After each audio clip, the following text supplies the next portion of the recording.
యేసయ్యతో ఉన్నవాడు పడిపోయాడు. యేసయ్యతో ఉన్నవాడే పడిపోతే మనం ఎందుకు పడము అని కొంతమంది, అదొక ధైర్యం, సైతాన్ ధైర్యం అది. పలానా ఆయన బాగా సాక్ష్యాలు చెప్పాడు, ఆయన పడిపోయాడు. పలానాడు పాటలు బ్రహ్మాండంగా పాడేవాడు, ఆడు పడిపోయాడు.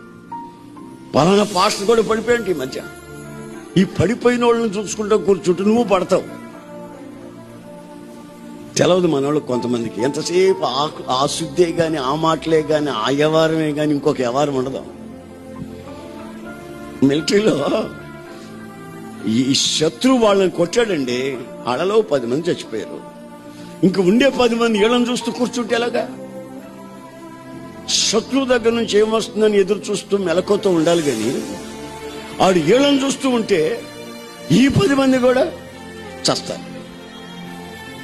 అందుకని ఈ పడిపోయే వాళ్ళని గురించి ఊరికే మాట్లాడుకునే దానికంటే కూడా మనం ఎందుకు పడిపోతున్నామో అనే సంగతిని కొంచెం ఆలోచిస్తే మనకి ఇంకా పునాది లేదు. పునాది లేని వాళ్ళు మాత్రమే పడుతారు.